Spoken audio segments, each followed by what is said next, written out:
मोक्ष और मुक्ति का विषय बिल्कुल अलग हट करके है। इसके लिए तो संतों की खोज करनी पड़ेगी। भगवान राम से जब सिबरी ने पूछा प्रभु भक्ति का मुक्ति का उपाय, कहा सिबरी मोक्ष और मुक्ति के लिए तो प्रथम भक्ति संतन का संगा, दोसर रतिमम कथा प्रसंगा, गुरुपद पंकज सेवा तीसर भगत यमान। इसके लिए तो गुरु की कुरबिन भवनिक तरह न कोई, जो बिरंच शंकर शम हुई, करणधार सदगुरु देहनावा, दुर्लभ साज सुलभ कर पावा, बंदा गुरुपद। देखो रामायण में गुरु की कितनी महिमा लिखी गई। इन्हें मुक्ति कैसे मिलेगी, बिना गुरु के नहीं होता। जैसे कखा गघा ABCD बिना मास्टर के पढ़ लोगे आप, किताब से भी नहीं ज्ञान मिलेगा जब तक मास्टर ना पढ़ावे। कहा बंदा गुरुपद कंज, कृपा सिंधु नर रूप हरि, महामोह तम पुंज, जासु बचन रवि कर निकर। जैसे सूरज निकलता अंधेरा चला जाता, ऐसे गुरु की दया कृपा होती है तो ज्ञान का सूरज उदीयमान होता। मोह मत्सर लोभ मन के सारे विकार बादल फट जाते, सूरज चमकने लगता ज्ञान का।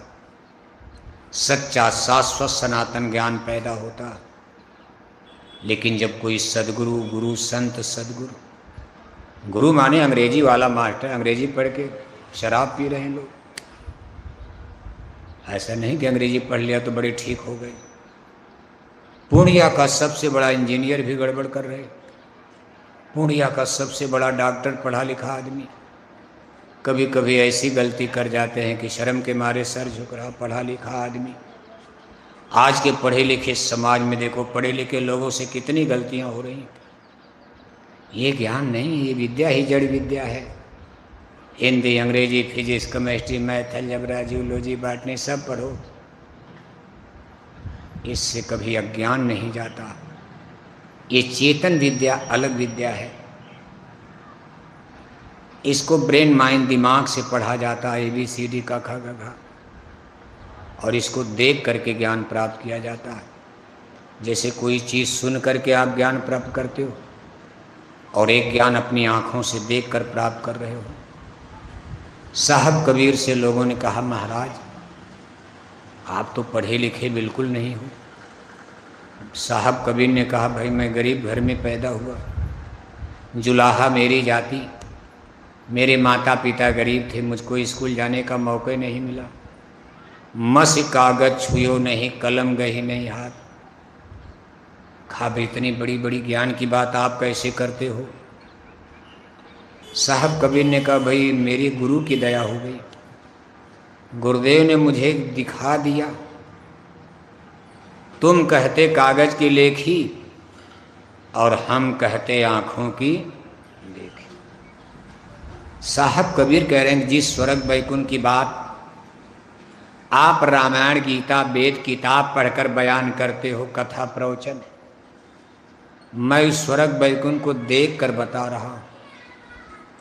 मैंने जाकर के देखा है, अब सोच लो कितना अंतर है। वैसे साहब कबीर की बातों पर लोगों को सस्पेंस भी हुआ, कुछ लोग नाराज भी हो कि आपने देख कैसे, एक जुलाहा कैसे देख लेगा। देखें तो ब्राह्मण देखें, देखें तो ऋषि मुनि देखें। चूँकि भारत में तब मुसलमान आ चुके थे कबीर साहब के ज़माने में, और साहब कबीर खुद ही जुलाहे घर में पैर नीरू नीमा, तो काशी के विद्वान ब्राह्मणों ने इसका विरोध भी किया। लेकिन बहुत से राजे रजवाड़े उनके शिष्य भी बन गए। तमाम लोग उनकी कदम पोशी में लग गए जिनको उन्होंने दया कृपा कर दिया। ये विद्या ही स्पिरिचुअल एक्सपेरिमेंट, ये जो आध्यात्मिक कसरत अभ्यास है, ये ज़्यादा भाषण वाली बात नहीं है, ये अनुभव करने वाली चीज़ है। हमारे गुरु महाराज का एक दृष्टांत आता। सन 1960 के दशक में जब संगत की शुरुआत हो रही थी, पूर्वी उत्तर प्रदेश में इसका विस्तार हो रहा था, तब बिहार में जय गुरुदेव नाम कोई जानता भी नहीं था। अभी पूर्वी उत्तर प्रदेश में इसकी शुरुआत सन 60 के दशक में एक बार हमारे गुरु महाराज एक गांव में गए, गांव वालों से एक तख्ता मांगा।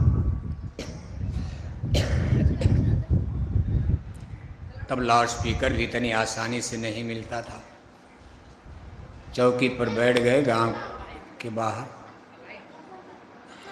2 4 10 20 गांव वाले आ गए। आप तो आज बहुत लोग आ गए हो। गुरु महाराज ने 11 लोगों से शुरू किया। काशी नगरी में जब अपना पहला सत्संग दिए तो 11 आदमी मौजूद थे। 10 जुलाई 1952 गुरु महाराज के पहले सत्संग में कितने आदमी थे? 11 आदमी।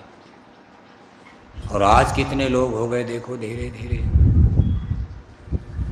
तो गांव के बाहर सत्संग चल रहा था बिना लाउड स्पीकर के ही। तब तक एक पढ़े लिखे बड़े जाने माने वकील, उसी गांव के वकील साहब अदालत जा रहे थे। उसी रास्ते पर गुरुजी अपना लोगों को प्रवचन सुने। यही गुरुजी जिनकी फोटो देख रहे हो। वकील साहब वहाँ खड़े हो गए, थोड़ा सुना। बाद में गुरु महाराज को उन्होंने 20 सत्संग में टोक दिया। अहंकार होता है पढ़ाई लिखाई। महाराज जी जरा ठहर जाइए, पहले आप हमारी बात का उत्तर दीजिए, तब आगे सुनाइए जनता को। आप गांव वालों को बेवकूफ़ बना रहे हैं। गुरु महाराज ने कहा, वकील अरे आप पढ़े लिखे समझदार आदमी हो, पहले हमारी बात पूरी हो जाने दो, इसके बाद हम आपके हर प्रश्न का उत्तर देंगे। किसी का कथा प्रवचन चल रहा, बीच में टोका टोकी नहीं करना चाहिए। यह एक अच्छे आदमी की निशानी नहीं है। और आप तो पढ़े लिखे वकील हो, अच्छे इंसान हो। वकील साहब ने कहा, नहीं नहीं हमको कचहरी जाना है, जल्दी है ये, आप रोकिए।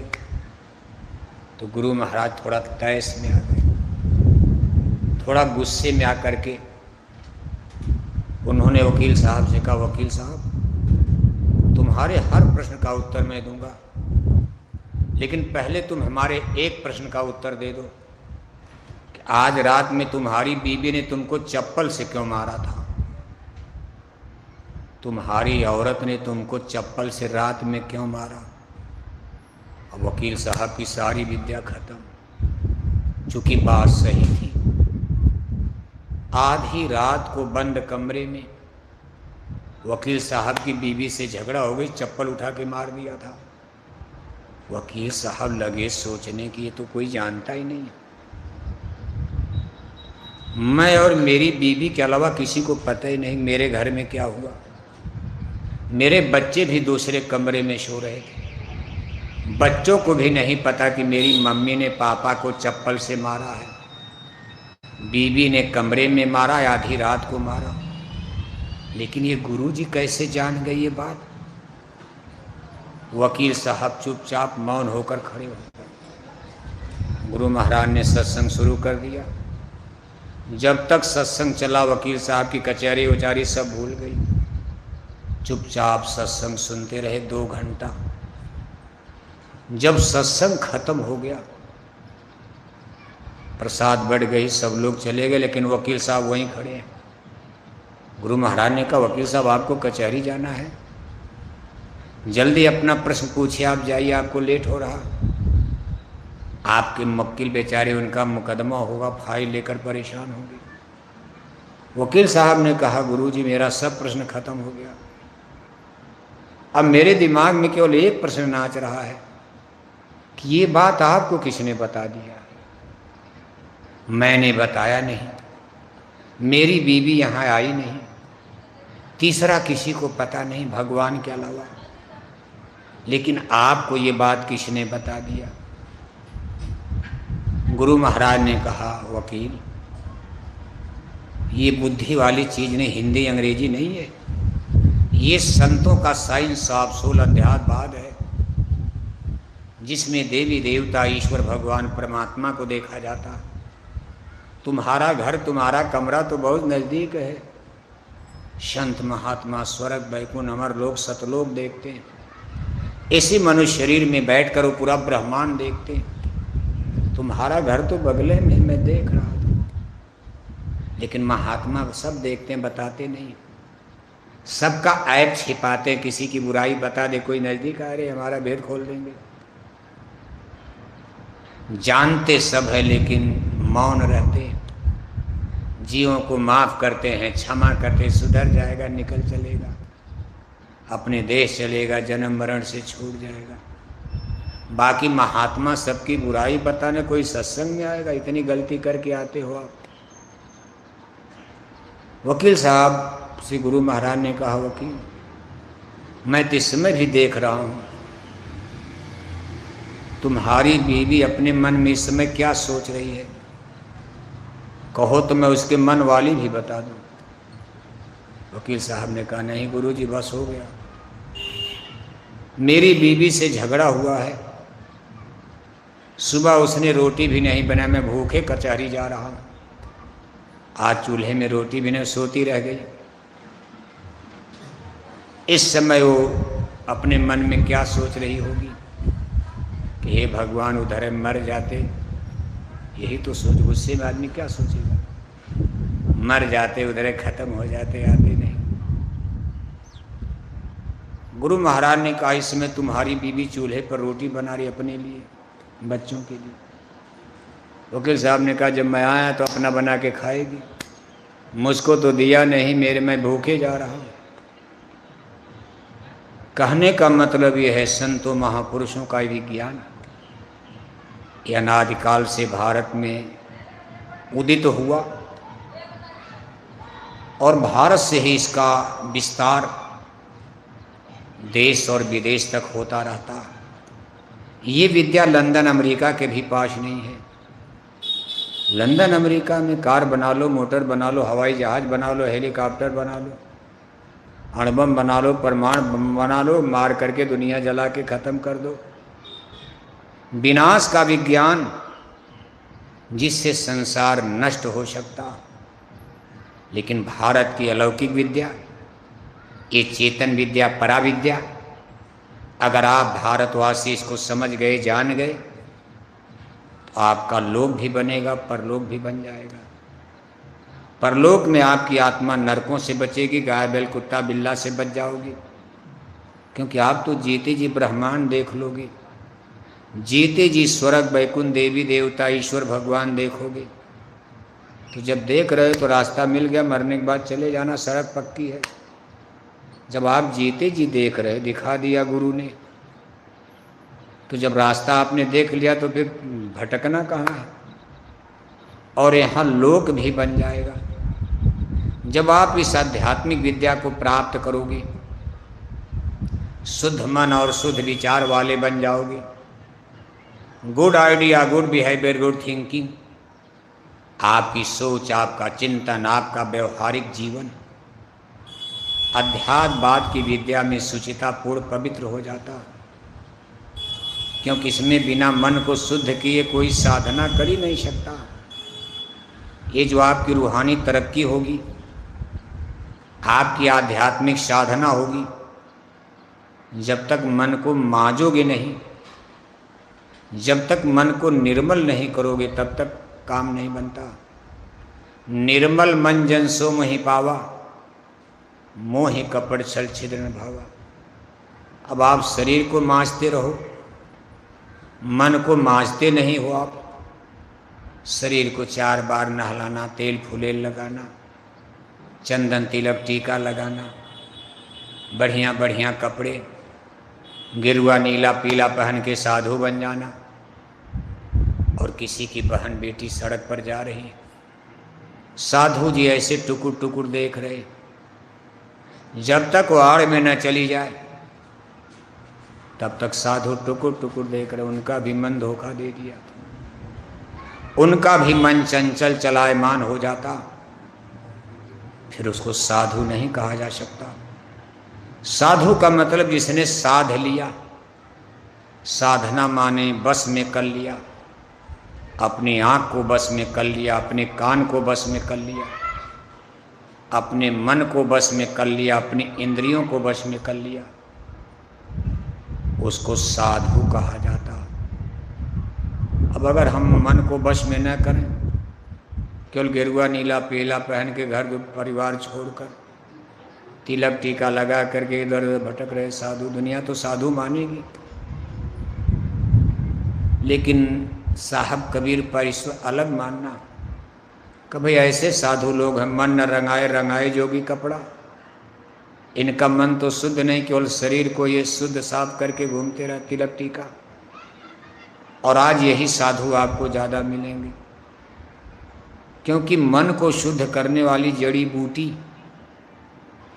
कहीं नजर नहीं आती है। नाम ऐसी दौलत अमोलक चीज है, वस्तु है। कहा गुरु ने मोहि दीन ही नाम जड़ी, पांचों नाग पचीसों नागिन, सूंघत गई मरी। गुरु ने मोहि दीन ही नाम जड़ी, अजब जड़ी।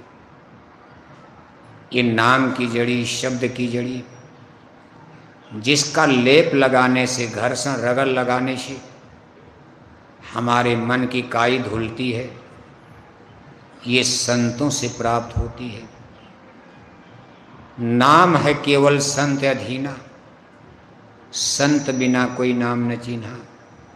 नाम बहुत बड़ी शक्ति, जिसको शब्द कहते हैं। रामायण में लिखा है, कहलक करो मैं नाम बढ़ाई, राम न सके नाम गुण गाई। ये नाम ही ब्रह्मांड को बनाने वाला, ये नाम ही ब्रह्मांड को चलाने वाला। इसी नाम और शब्द की डोर से आत्माएं इस मृत्यु लोक में आती और जाती हैं। इसी नाम की डोली, शब्द के जहाज पर बैठ करके आप आए हो। और दोनों आँखों के बीच में यहाँ देखो, मुर्शिद नैनो बीच नबी है। माँ के गर्भ में 5 महीने 10 दिन में जब ये पिंड पिजड़ा बनकर तैयार हो जाता, जब 6ठा महीना लगता है, तब जीवात्मा को ब्रह्मांड से उतार कर यहाँ दोनों आँखों के बीच में इसको बैठा दिया जाता। 9 महीने माँ के गर्भ में रहने के बाद बाहर आ गए। सीधे आपको आसमान से नहीं गिराया, पहले ये पिजड़ा बनाया गया। पिजड़ा, ये शरीर रूपी पिंड पिजड़ा बना, माँ के गर्भ में बना। आप जब ऊपर से उतरे, इसी पिजड़े में दोनों आँखों के बीच में, इसको आज्ञा चक्र मुकाम कहते हैं। इसको 6ठा चक्र मुकाम कहा जाता। मुसलमानों के यहाँ इसको नुक्ता सुपैदा कहा जाता। नासिका का गर्भाग दोनों भौहों को बीच में, जहाँ आपकी दोनों पुतलियाँ मिलती हैं, जहाँ आप बिंदी तिलक टीका लगाते, इसको आज्ञा चक्र मुकाम। सबकी आत्मा, ब्राह्मण यादव ठाकुर हरिजन, हिंदू मुसलमान, देशी विदेशी, भारत पाकिस्तान लंदन अमेरिका, जिसको मानव जन्म मिला, परमात्मा का एक ही नियम मनुष्यों के लिए, सबकी आत्मा को दोनों आँखों के बीच में बैठा दिया।